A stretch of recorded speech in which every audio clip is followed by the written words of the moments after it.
Vinnie, I hope you're having a great Monday. Welcome into the game in T-Town. Hey, it's a good week for college football when the East and the West are going to be decided on Saturday. So there's a lot of stuff to talk about for sure. And I guess I didn't even focus on Georgia and Kentucky. Do you give Kentucky much of a chance to beat Georgia? Of course. It's the SEC, and whenever a team's playing like Kentucky's playing right now and they're on a roll and they're going to be at home, it's one of those things where, Georgia's going to have to do a lot of things right to win this football game, sort of like Alabama going to LSU. A lot of things are going to have to be done right, and they're going to have to win fundamental football, and that's a lot of what Georgia and Alabama are built off of. And it comes down to if this Georgia defense can stop Benny Snell from running the football, which they didn't have a lot of success stopping Florida. They were just able to create turnovers. So I give Kentucky a real shot of winning the SEC East this weekend, and I'm excited to see how it turns out. Let's go back to this past weekend. We always try to review Alabama football. Certainly no Alabama football to do that. But let me just ask you your biggest takeaway. You can go anywhere you want to go in college football. What was your biggest takeaway from this past weekend? I think there's probably two takeaways. One is that there's a lot of pretenders in the top 10 right now, I think. Texas got shown that they're a pretender. I don't think Georgia's as good as everybody else thinks. Kentucky should have lost at Missouri. If Drew Lock is the quarterback that everybody says he's going to be in the NFL, then they would have won that football game. I think Drew Lock really let down that Missouri football team. And I think another takeaway is that Syracuse is kind of a real contender in the ACC and has played very well. So a lot of stuff in college football this past weekend. Yeah, you look back, though, and I said this to open up the show, as much as Alabama fatigue syndrome is out there, college football needs Alabama. And they need, because to me it was, I don't know, it's just something about Alabama not being there. It takes a lot of the excitement, the fun away from college football when Alabama sort of sucks the energy out when they're not playing. Well, Alabama is to college football as the Patriots are to the NFL, Great which point. is everybody wants to beat them. Everybody wants to be them. Everybody wants to be put on that pedestal, which is the Alabama Crimson Tide, which is the New England Patriots, which is a standard of excellence and championships and doing the right thing all the time, and not the most flashy team, but the team that's going to come out on top more times than not. And whenever they're not playing and whenever they're not in the contention, everybody just kind of sleeps on every other team and kind of doesn't really care as much, because that's the persona. I said it before, I'll say it probably every week until Alabama loses. They are the 96 Bulls with Michael Jordan, Scottie Pippen, and Dennis Rodman going into places and selling out crowds week in and week out. And it's the same thing the Patriots do. People want to see Tom Brady. They want to see Rob Gronkowski. They want to see the McCourty twins. They love the aspect of a Bill Belichick and Nick Saban coached football team. And whenever Coach Saban and Belichick are away from the game, I think a lot of people are going to realize what we had in football within these last 20 years. And it's going to be sad when they're gone, because I don't think a lot of people are going to be able to replicate what these two coaches have been able to do with football. Vinny, let's go to LSU offensively. I want to hear your thoughts as we look at this offensive team. I was looking at some of the stats, and currently total offense ranks about 85th in the country, 5 spots below Auburn. Not a very good offensive team. Let me just hear you kind of break down LSU offensively. LSU offensively is Alabama in 2011 with a young A.J. McCarron, where not a lot of people expected him to go out and win football games. They expected him to go out and manage the football game and not turn the ball over. Now, fast forward to 2012 and 2013, A.J. McCarron was a prolific college quarterback, throwing touchdowns, kind of taking control of football games. And I just see Joe Burrow as that 2011 A.J. McCarron, where he went into football games and managed them. Wasn't going to go out there and give you 400, 350 yards passing with 4 touchdowns. He's going to go give you 15 of 27, 15 of 30 for like 190, 212 yards, something like that. And maybe a couple touchdowns, but maybe only 1 touchdown without any interceptions. And that's when Joe Burrow wins LSU football games. He's not going to go out and be that prolific passer. But what this LSU offense is going to do is they're going to run the football. They're going to set up opportunities for Joe Burrow to have success with half the field reads, with 3-step drops, timing routes, everything that Alabama defenses are kind of built on is what this LSU offense is doing, which I think plays right into Alabama's wheelhouse. And it's just going to create a lot of opportunities for Alabama to have success, especially in the first half when Devin White's not on the football field. I think if it's 21-0, 14-0, 17-0 within the first half, I just don't see LSU being able to score enough points to keep up with this Alabama offense. Well, think about it when you look at Devin White. You're going up against a offense that's this explosive and they can beat you so many different ways, and you're not going to have your signal caller out there. How important is that going to be when you look at Devin White going to miss that first half? Because when he comes into the third quarter, this game may be out of hand. Yeah, it's it's a helpless feeling for Devin White, and I feel for him because I think after you review the tape and you see that play, he's going to look back and say, I really shouldn't have done what I did in that football game. I should have gone at the body of the quarterback. I shouldn't have gone at the head and neck area. I shouldn't have led with my head. I shouldn't have launched. And he's going to be sitting on the sidelines thinking, this is the call. This is the play we should be in. This is exactly what we should do. And it's not going to be exactly how he wants it. It's not going to be exactly how this LSU defense wants it. And it's going to come down to whoever's calling the plays and calling the signals on the football field at that middle linebacker, or if it's a safety making the calls in the game because of Devin White's absence. I think it's going to be tough for LSU. I think when you look at the stats, Alabama's offense is putting up 565 yards a game compared to LSU's 384 yards per game of total offense. Tua Tagovailoa, 25 touchdowns, no interceptions. Joe Burrow only has 6 touchdowns and he has 3 interceptions. I just don't see LSU being able to compete with this Alabama offense up to this point. But, of course, on Saturdays in Death Valley with that atmosphere at night, anything is possible in SEC football. And that's why it's so exciting to watch SEC football, because no matter how great a team is, they can be humbled any week. And if you aren't prepared Sunday through Friday, then that will show on Saturday. And we'll see what Alabama team shows up on Saturday. The one that showed up against LSU or Tennessee and Missouri and played really well, or is it going to be the ULL Arkansas defense that showed up, that gave up a lot of points, were out of their assignments, not playing very well, and will allow LSU to stay in the football game? Joe Burrow says that he's not afraid. I'm not scared of this game. No one on this team is scared. And if you're timid, then don't come out of that locker room. Certainly that's what you want your quarterback to say. I just hope nobody shows him the videos of Zach Mettenberger crawling off the field of Bryant-Denny Stadium. I'll never forget when you guys were teeing off on him. It's exactly what you want your quarterback to say, is that he's not afraid, and that if you are afraid, don't even show up and come out of the locker room. And you don't have to be afraid of Alabama before the game, but during the game, whenever we're dialing up blitzes, whenever we're showing you 15 different coverages, whenever we are showing you blitzes that you haven't seen all year and don't how to anticipate, and when we disguise and we drop 8 and we only rush 3, and you think that we're rushing 4 or 5, and all of a sudden you get rid of the ball quick and you throw into trap coverage, that's when you're going to be scared. It's because the unknown of what Alabama presents.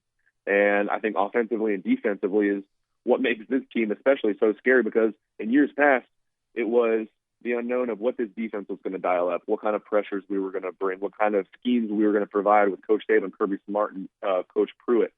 And now it's the offense. Now you have 4 wide receivers that are probably going to be first-round picks that you have to try to defend. There's 4 different running backs that you have to try to defend. There's 2 different tight ends that you have to try to defend. And now you have a quarterback who is most similar to Drew Brees, which is probably going to be one of the most decorated quarterbacks in NFL history. Touchdowns, passing yards, games played, completion percentage, and you don't know how to stop them offensively and defensively. And I think that is what is going to scare LSU. They might not be scared today, tomorrow, or on Friday, but on Saturday, whenever they're in between those white lines and Alabama's clicking on all cylinders, it's pretty scary to be on the football field and trying to stop them. National champ winning defensive back at the University of Alabama. Vinny, let's stop here and let's talk about this first sponsor, and then we'll move on to memories of Tiger Stadium and some other things about LSU. Stop here and talk about this first sponsor, made possible every single week by Rounders. watch the Tide roll at Rounders across from Publix on the Strip with their 11 by 17-foot big screen TV, over 50 varieties of beers, and 30-plus televisions. Rounders is the place to be on game day. After the game, celebrate with a great view of Bryant-Denny Stadium on the rooftop, live music downstairs, or their Vegas-inspired Boom Boom Room. Keep up with the party on Instagram and Twitter at RoundersUA or at Rounders on Snapchat.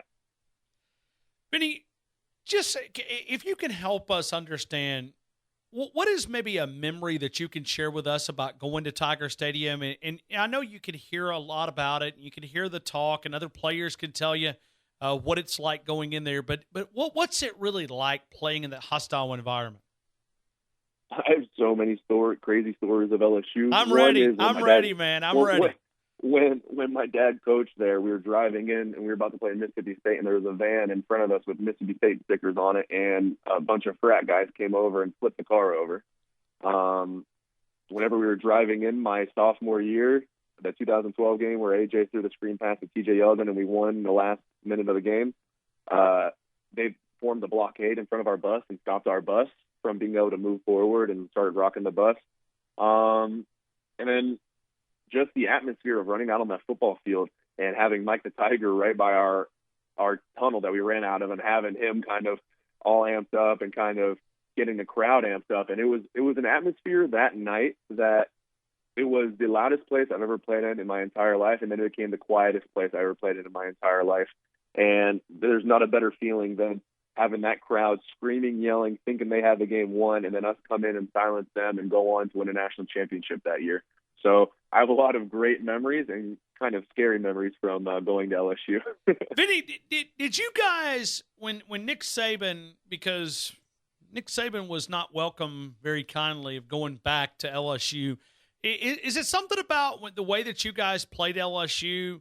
Was it almost like you were defending your head coach, knowing that he was going back to that hostile environment where there was not some friendly things said about Nick Saban and some things, and obviously their passion, their energy, I think they're harmless, but did you almost feel like you were defending your coach by going back and playing the way that you guys did? You know, I wasn't there the first or the second time or even the third time Coach went back to LSU, so I can't – I mean, they were probably a lot more bitter back then whenever he was first returning. But every single time we show up and he goes out on that football field and their student section chants out those chants that aren't too friendly to Coach, or the fans are saying stuff to Coach, and, you know, he's looking at you guys, he's looking at us, and just knowing that we're there to back him up no matter what. That's why Coach Saban's teams are so great, because yes, he is one of the most demanding football coaches that you'll ever play for, and that he expects more than you expect of yourself. And because of that, you are a better person and a better football player. And I don't doubt that any football player on that team would die for Coach Saban or do anything for him. I think that's another reason why everybody plays so hard for Coach, is that he has your back no matter what, and he'll go to battle for you on the football field day in and day out. So to answer your question, I think, yeah, a little bit of it is going in and defending Coach Saban. We got his back like he has ours. And at the end of the day, we're a family and we're going to die for one another. I know that you've never been inside that locker room from an LSU perspective, but you look at Coach O, how much do you think his success has been? I mean, this year of rallying the troops and everybody sort of getting behind him, is that he's one of them. He's, you know, that connection. Somehow there's a bond that those players are showing up and they're playing for him when most of us really counted him out, that we thought he'd be fired by November. Instead, he's a top 5 football team heading in for a chance to play to go to Atlanta. Even though we don't think he can get the job done, we think that certainly, you know, you look at top 4 football team, he's done a great job. You know, Coach O's had an unbelievable year this year, and I think when you think of an LSU football coach and you hear Coach Orgeron speak, you immediately associate him with LSU and Cajun football and the great fans and the great stadium, the great athletes of LSU. I think he's done a fantastic job this year, and every coach that has success has to find that connection with their football team, whether it's a Coach Saban style where it's my way or the highway, and if you do what I say, we're going to have a great team, we're going to have a lot of success, we're going to win championships, and because of that, everybody's going to reap the rewards from it.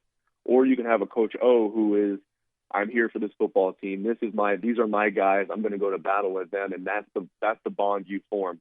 But I think every great team and every great football coach has to have some type of connection with their head football coach, and whether you find it or not, it kind of shows what kind of season you're going to have.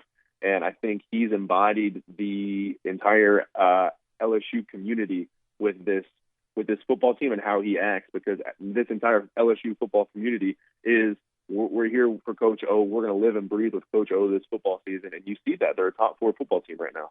All right, Vinny. I'm going to ask you a question, and if I'd ask you as a former player or if I'd ask you as a current player, I know you'd give me a different answer.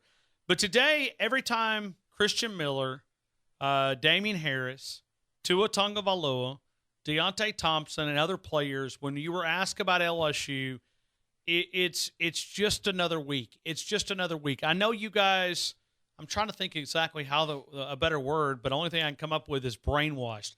You guys are in the process that it is just another game, and that's the way that you guys take it. But be honest, is LSU just another game inside that locker room? As an outsider looking in right now, because I've been removed from Alabama football for so long, it is not just another game. It is LSU. It's going to be probably proclaimed the game of the century, part 4, part 3, whatever you want to name it. It's a big football game. It's a top 4 matchup. It's going into Death Valley and playing the LSU Tigers on their home turf to be able to go to the SEC championship. But while you're at Alabama and while you have Coach Saban speaking to you and you are wearing those crimson colors, it is just another game to you. And for these guys, it's just another week, and it's another business week, and it's a business mission, and they're going down to win a football game, and that's just another game on the schedule leading to what the final end goal is, and that's a national championship at the end of the year. And that's the atmosphere, and that's the persona that Coach Saban has provided with the Alabama Crimson Tide dynasty, is that it is just another football game. And for us, it's hard to comprehend how it is like that, but Coach Saban installs that in you and tells you so often that it is just another football game, and you actually believe that, and you go out there and you're like, this is just another football game, and this is just another team that we have to go out and do our best, because if we do exactly what we're supposed to do and perform how we're supposed to perform, we'll go out and win this football game. Yeah, I thought it was kind of funny. One of the other media guys asked about Devin White, and he said, well, do you guys look at that? And he goes, no, we're going to do what we do. Regardless of Devin White's on that field, we don't change the way that we prepare. It's just like he's out there. If he's not out there, he's not out there. But at the end of the day, we don't try to adjust what we're going to do based on what they're trying to do. And really it goes back to, I guess, the process. You guys look at it as we're going to do what we do, and if we do it correctly, we're going to win the football game. Yeah, I mean, there's no doubt, and that's a Coach Saban mindset, and that's why every player that comes through the Nick Saban era all talk alike, all have the same quotes, all have the same you guys type do of sound mindset alike, in a football man. game. It's like photocopies of each other, and that's what Coach Saban puts in front of us. It's not what the other team does, it's what we do. And if we do exactly what we're supposed to do at the level that we can perform at, then we're going to win the football game. And that's just the mindset that we have. And whenever we lose football games and whenever Alabama struggles, you look back and you're like, well, if they just wouldn't have done this dumb mistake, or if Alabama went and had forced this football into this situation and forced this turnover, then Alabama wins this football game. And that's how it is, and that's how we think about every football game, is that Alabama is the standard. And if you perform at Alabama's standard, then you can't lose a football game. And that goes straight to Coach Saban and how he's instilled that kind of mindset into this football team and into this program. Yeah, just for us outsiders, it's just hard for us to understand, because when they bring the players in, you said it right there and it just grabbed me. You guys are like a clone. I mean, it's like, and sometimes you guys sound identical to Coach Saban. I mean, you use the same verbiage, and it's like, man, it's just like you ask a question and there's this like brain that you hit the play button and the audio just comes out and it sounds almost identical. And it's like you want to shake them and say, come on, man, you're your own human being. You're not just a clone of Nick Saban. But it is kind of funny to listen to you guys talk, man. It is. And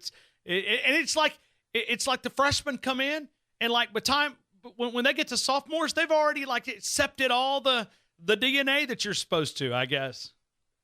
It's funny. Whenever you said Joe Burrow's not afraid and that he's not intimidated, and if you're afraid, don't show up in the football field, I was going to say what you do speak so loudly, I can't hear what you're saying. And we'll see. It's a lot of talk, but on Saturday, we'll see how you perform on a football field and how you're able to adjust to what Alabama throws at you, and vice versa for Alabama's offense and Alabama's defense. LSU is going to throw a lot of stuff at Alabama, a lot of trick plays, I believe, a lot of things to try and keep up with this Alabama offense. And I think that they're going to have to play that into consideration and kind of know that going into the football game. Vinny, let me throw it back to you, man. Talk about Camellia Place there on Hackberry. I was just there, and I've watched this every time when I leave the football building on Monday. I drive right by it, come into work, and having a chance to leave the press conference. This place is really taking shape. Talk about Camellia Place and how people can stay in touch. The luxury condos at Camellia Place, with their gorgeous New York-inspired and styled amenities, great locations, being steps away from Coleman Coliseum and Bryant-Denny Stadium, developed by the same builder of the Chimes and Champions Place in the heart of Tuscaloosa. Check out Camellia Place at www.cameliaplace.com. You'll find yourself at the spot for Tuscaloosa game day luxury living and the best place to live in Tuscaloosa. Hey, and just to give you a little bit of a boost of confidence here, I was in the football building earlier. I asked Tua Tagovailoa. He told me he was 100%. He said he doesn't need the knee brace, but Coach Saban's making him wear it for his safety and to protect him from all those offensive linemen and defensive linemen possibly rolling up. So he said he's 100%, and it looks like a guy that was jumping around, moving around. Looks like this bye week has paid dividends for Tua Tagovailoa inside that football building. You know, I said it last week, and I'll say it again. Whenever you go into a bye week with the ability to play a fantastic football game on all three phases of the game, offense, defense, and special teams, whenever you take a step back and allow yourself to recover and rest, there is no negative to it except for the fact that your timing might be a little off in the beginning of the game. But I really think that Alabama is going to come in clicking on all cylinders like they left off at, and I think it's going to be one of those games where we're kind of relaxing in the fourth quarter again. Thank you, Vinny. I appreciate you, man. I'll talk to you Friday. Have a great week. Sounds good, guys. Have a good one.